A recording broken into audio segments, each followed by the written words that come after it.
Sir मैं भरतपुर से हूँ और हम धरने पे बैठे हुए हैं 8 दिन से। दिन में बैठ रहे हैं, रात में बैठ रहे हैं, कोई हमारा सुनने नहीं आ रहा है। वही पेपर हमने दिया, वही और बच्चों ने दिया, वो लग गए, वो आराम से जॉब कर रहे हैं अपनी, और हम यहाँ धरने पे बैठे हुए। हमारी तो कोई गलती नहीं है सर। वो एग्ज़ाम हमने दे दिया, हमने क्लियर किया, पढ़ाई की, क्वालिफाई किया, लग भी गए। इस स्थिति पर होने पर भी आज हम सड़कों पर बैठे हैं। सर हमारे जो 15,000 थे उनको तो स्कूल मिल गई थी, और हमें जो 4,000 थे उनमें से हमें स्कूल मिल गई। उसके बावजूद भी हमें नियुक्ति नहीं दी गई। हमारी भर्ती में सर 150 क्वेश्चन आए थे, 22 क्वेश्चन पे रेट लगी है। सर अब बताइए ना सर, कितने क्वेश्चन बचे हैं? फिर पूरे 150 पे रेट लगा तो फिर। राम राम साहब, जय किसान जय संविधान। देश में गणतंत्र है, लोकतंत्र है और कानून के अनुसार शासन होता है। सरकारें राज चलाने के लिए सरकारी कर्मचारी अधिकारियों की भर्ती करती है, लेकिन अभी राजस्थान में जो शिक्षक भर्ती परीक्षा रीट लेवल फर्स्ट, जिसके 4,000 शिक्षक नियुक्ति मिलने के बावजूद ज्वाइनिंग के इंतज़ार में है। और बड़ी आश्चर्य की बात यह है कि सबऑर्डिनेट कमीशन ने इनको सफल मान लिया, निदेशालय बीकानेर ने इनको नियुक्ति दे दी, स्कूल अलर्ट हो गए, ज़िले अलर्ट हो गए और वहाँ पर इनको सिर्फ पढ़ाने जाना है। इस बीच आचार संहिता आ गई, उस आचार संहिता का बहाना बना के और निदेशालय ने नियुक्तियों पर रोक लगा दी है। कुल 19,500 में से लगभग 16,000 विद्यार्थियों ने टीचर्स के रूप में ज्वाइन भी कर लिया, 3,500 रह गए। तो ये किस बड़ा अन्याय इनके साथ हो रहा है। इनके साथ के 4 महीने से पढ़ा रहे स्कूलों में, और अब ये जब नहीं पहुँचे हैं तो इनके योग्यता को लेकर भी गाँव में ईर्ष्या द्वेष के कारण कई सारे सवाल खड़े हो रहे हैं, जो इनको अपमानित भी महसूस करवाएं। इनका मानसिक संताप भी हो रहा है। तो शहीद स्मारक पर ये धरना दे रहे हैं। अब हज़ारों की संख्या में हैं, लेकिन संघर्षशील लोग तो बहुत कम होते हैं, तो इसलिए सरकार भी इनकी नहीं सुन रही। जब शिक्षा मंत्री के पास ये जा रहे हैं, मुख्यमंत्री जी से मिल रहे हैं, तो मुख्यमंत्री जी और शिक्षा मंत्री जी सिर्फ आश्वासन दे रहे हैं या फिर पिछली सरकार की नाकामी का बहाना बना रहे हैं, उस बात को वो समझ नहीं पा रहे हैं। तो इनकी समस्या क्या है आप क्रमशः रूप से समझिए, क्योंकि आजकल जो टीवी मीडिया है वो भी जनहित के मुद्दों से दूर होता जा रहा है। सिर्फ उसको 22 खबरें मिल रही है और 22 खबरें चला रहा है, जिससे समाज की वास्तविक समस्या का पता लग नहीं रहा है।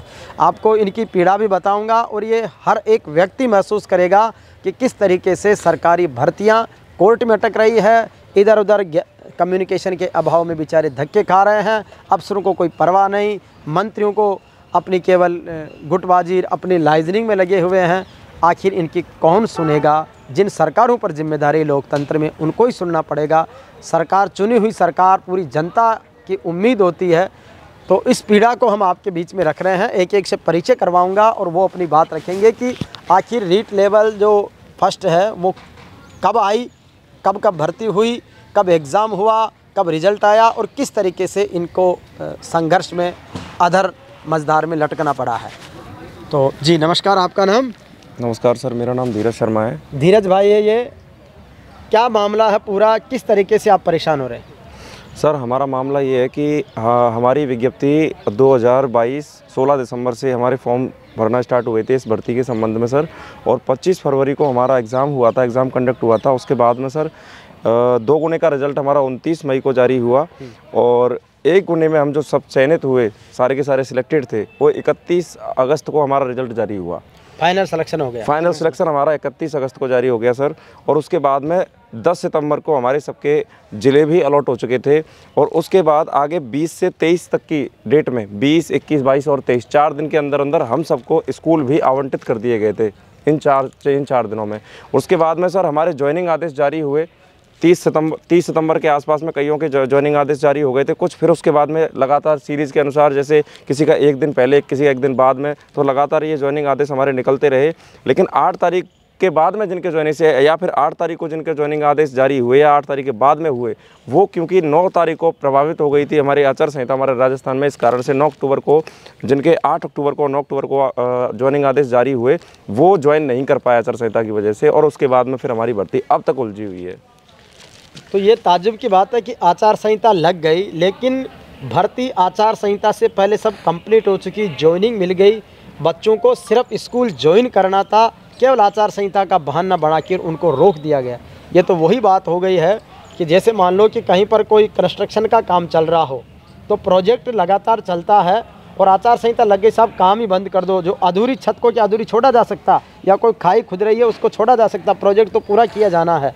तो ये इनके साथ में बड़ी समस्या। सेलेक्ट हो गए, अब समाज के बीच, परिवार के बीच, रिश्तेदारी के बीच बड़े सवाल हैं कि तुम्हारे साथ तो सेलेक्ट होने वाले तो पढ़ाने जाते हैं, तुम्हारे में क्या कमी रह गई है। तो ये बहुत ज़्यादा मानसिक संताप का दौर इनके बीच में है।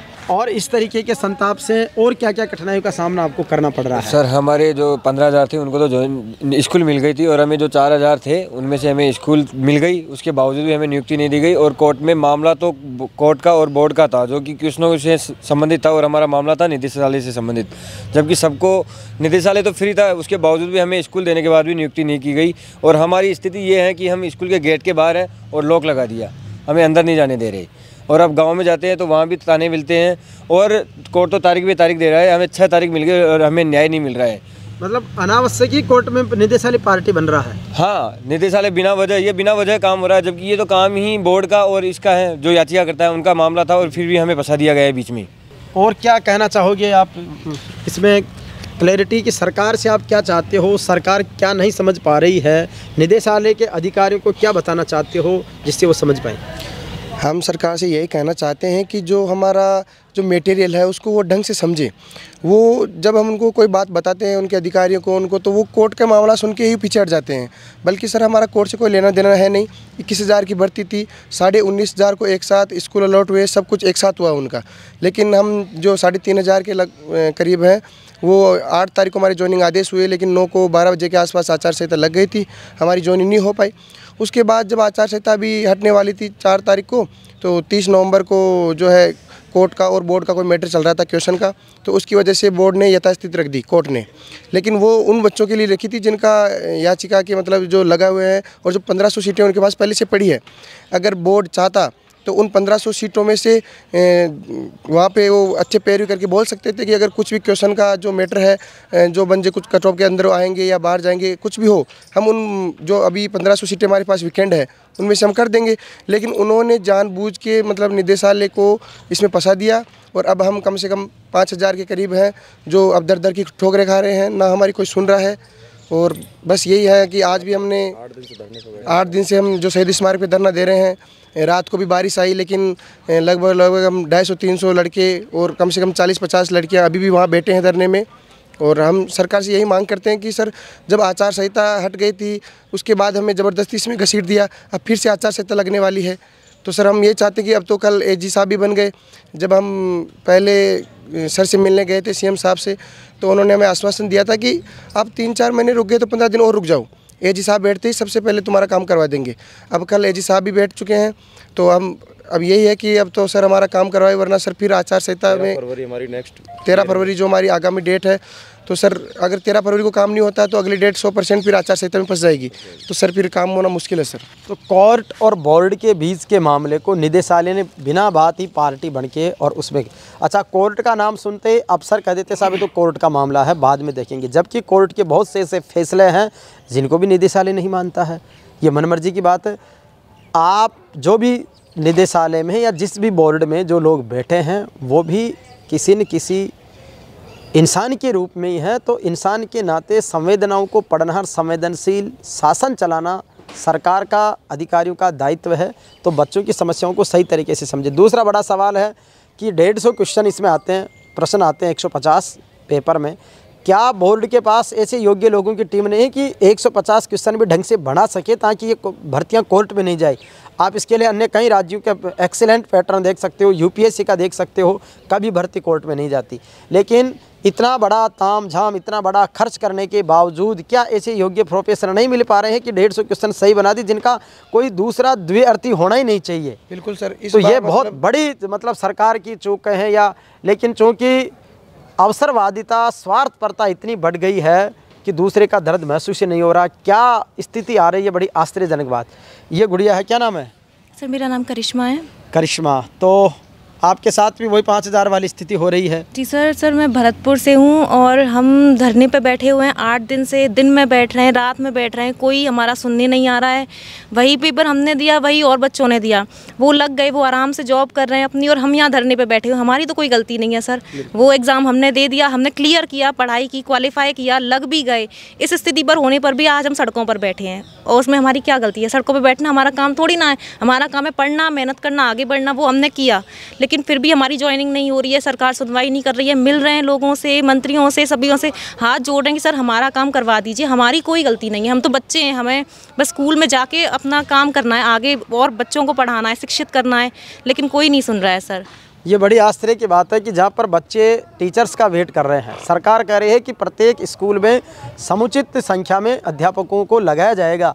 भर्ती किए हुए लगे हुए अध्यापकों को नियुक्ति नहीं दी जा रही है। कितना गजब का मतलब हंसी मजाक का खेल बना रखा है।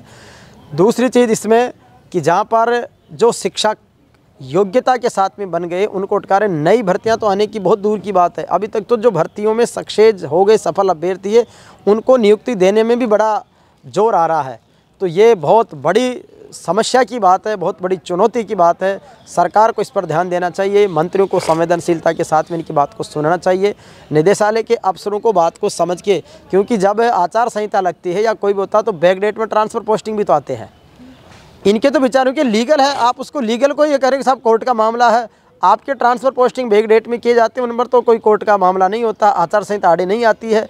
तो जो G9 मामला है, जो इनका अधिकार है, प्राप्त अधिकार का भी ये उपभोग नहीं कर पा रहे हैं, तो हम नई चीज़ क्या दे सकते। इसलिए काम को टालने की प्रवृत्ति से बचते हुए काम करने की प्रवृत्ति अपनाई जाए। इसका कोई मध्य मार्ग, नोट शीट, जो भी चीज़ है, मुख्यमंत्री स्तर से आज्ञा लेनी हो, निदेशालय स्तर से स्वीकृति लेनी हो, वो करके इन बच्चों को न्याय मिलना चाहिए। लेकिन अगर जो भी कोई अधिकारी कर्मचारी विद्वेषतापूर्ण तरीके से, लापरवाही से, उदासीनता से इसके काम को अटकाएंगे, तो आप ये तय मानिए, अगर आप दूसरों का रास्ता रोकते हैं तो एक दिन भगवान के घर से आपका खुद का रास्ता भी रुक जाता है। आपके करियर में भी वो चुनौतियाँ, वो परेशानियों का झेलना पड़ेगा। जिस तरीके से बच्चे तड़प रहे हैं, महाराज दशरथ को श्रवण कुमार के माता पिता जब मरे थे, तब उन्होंने एक श्राप दिया था कि जिस तरीके से अनजाने में तुमने मेरे बेटे को मारा है, हम तड़प तड़प के मर रहे हैं, तुम्हारा बेटा तुम्हारे पास होते हुए तुम तड़पोगे और वो दाह संस्कार नहीं कर पाएगा। ये शास्त्रों की बात है, रामराज में हुआ था। फिर से रामराज जैसी परिकल्पना की जा रही है। लेकिन अगर मनुष्य में दया नहीं है, इंसानियत नहीं है, काम के प्रति चिंता नहीं है, तो किस लिए, किस अधिकारी, क्या सिर्फ तनख्वाह लेने के लिए या सिर्फ रोब झाड़ने के लिए? इसलिए काम की प्रवृत्ति अपनाई जाए और जो काम है वो किया जाए। हर भर्ती लगभग सर, कम से कम अभी जो इस साल की जो भर्तियां हुई हैं, उनमें से 6-7 भर्तियां अभी कोर्ट में अटकी हुई है। मुश्किल से 10-15 भर्तियां होती है, उनमें से आधे से ज़्यादा कोर्ट में अटका देते हैं सर। हमारी भर्ती में सर 150 क्वेश्चन आए थे, 22 क्वेश्चन पे रेट लगी है सर। अब बताइए ना सर, कितने क्वेश्चन बचे हैं? फिर पूरे 150 पे रेट लगा दो। फिर इस मतलब सर जानबूझ की भर्तियों को कोर्ट में लेके जाते हैं। और अब 22 क्वेश्चन पर सर रेट लगी है। अब सर ये 150 में से कितने क्वेश्चन है? तो हम ये चाहते हैं कि जो हमारे साथ हुआ है, वो आगामी जो हमारे भाई आने वाले हैं, वो जो भी परीक्षा देंगे, पहले परीक्षा की चिंता होती है, कहीं पेपर आउट ना हो जाए उसकी चिंता होती है। हर तरीके की परिस्थिति को झेल के जयपुर यहाँ पे पढ़ने आते हैं, कमरा लेके रहते हैं, हर परिस्थिति से लड़के फिर मामले सर जब चयन हो जाता है, सब कुछ हो जाता है क्लियर, स्कूल मिल जाती है, लेकिन फिर भी वही ज्वाइनिंग के लिए भटकना पड़ रहा है सर। तो हम ये चाहते हैं कि जो हमारे साथ हुआ है वो आगामी बच्चों के साथ ना हो। तो ऐसी एक टीम बनाई जानी चाहिए कि कोई मामला कोर्ट में जाए ही नहीं शिक्षा का सर। अब 24 क्वेश्चन पे अगर रेट लग रही है, 22 क्वेश्चन पे रेट लग रही है 150 में से, तो फिर सर कमेटी क्या कर रही है सर? बिल्कुल, तो ये बहुत बड़ी बात है कि 150 क्वेश्चन में से 22 क्वेश्चन संदेह के घेरे में, जिनके डबल उत्तर है। तो इसलिए प्रश्नों का सही तरीके से हो, भर्तियां कोर्ट में नहीं जाए। जितने को रोजगार देना उतना को तो समय पर मिले, ताकि नई पीढ़ी में ये उत्सुकता रहे। वरना अगर युवाओं का, जनता का आक्रोश आ गया तो कुर्सियों के सिंहासन हिलने में देर नहीं लगती है। तो इसलिए निवेदन है कि जिनके ऊपर जो जिम्मेदारी है, भगवान ने आपको काम करने का अवसर दिया, संविधान ने आपको पावर्स दिए, उनका सदुपयोग कीजिए, काम को करने की प्रवृत्ति अपनाइए, जीवन में आपके भी उजाला आएगा। धन्यवाद।